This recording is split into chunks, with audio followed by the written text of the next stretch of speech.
being able to look after our slice of the world and know that we're doing right for the future here, and then also providing the best kaimoana that our like crayfish and pau are the crown jewels of New Zealand's coastline, and thinking in our perspective that those crown jewels, the Kiwis should be getting the best of it.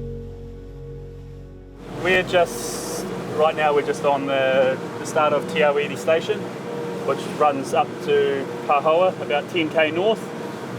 If we look back, we can see Tora and the top of the Orongi Forest Park. We'll be pulling pots up today and checking them and getting the crays out and then rebaiting and putting them back down.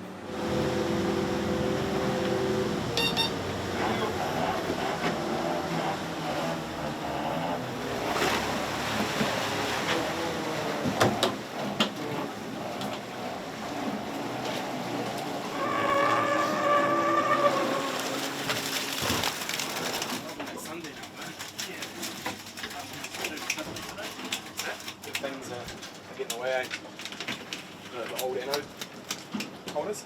Oh, the ones at the bottom, yeah.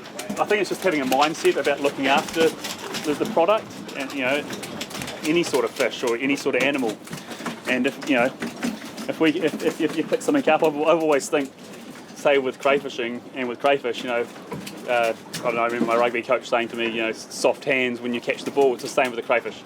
Soft hands, look after it, and then it's all about placement, not throwing anything. If one of these fish loses a leg, instead of that fish growing the next year, it'll put all its energy into shelling and growing that new leg. So there's no movement forward for that animal. We've decided to increase the size limit for the female crayfish. We believe that the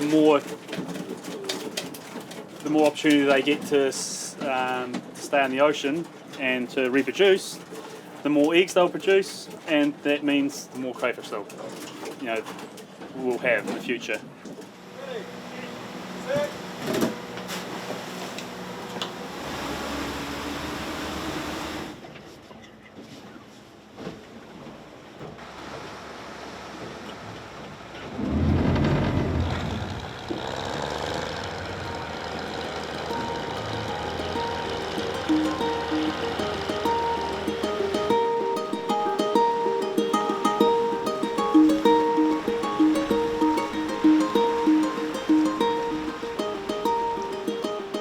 We've been working on our packaging for a long time, and I think a huge part of my upbringing and my personal ethics was, if I ever own a business, I do not want to be producing a package that is going to be put in the rubbish, and I just always had this issue with the ethical responsibility of who was taking ownership of that, because businesses were shipping things off and the customer had the responsibility to dispose of it correctly, but the business wasn't creating the right package that is, eco-friendly. And we do have to really consider, these sorts of things, and how many packages we might send a year and how many packages other businesses might send a year. It's so goddamn important that we're looking after our Mother Earth. In terms of insulating the fish and kind of protecting it on its journey, we've been using seaweed, and we've been going through heaps of different types. And this one here is called Landsbergia, which is a beautiful weed, and it's not sticky, it's not smelly, but also it does the trick because it's light, and once it's dried it can absorb moisture from the fish, which is kind of the important part, not making the package too wet. Yeah, so we do both restaurants and consumers. So so they can these could be for a birthday party, So we had quite a few over the lockdown. We had quite a few people ordering for other people and to surprise them, because they can't hang out with their whānau and stuff like that. So it was cool. It's cool to see all the positive vibes through such a hard time as well. It's a real taste of Aotearoa, isn't it?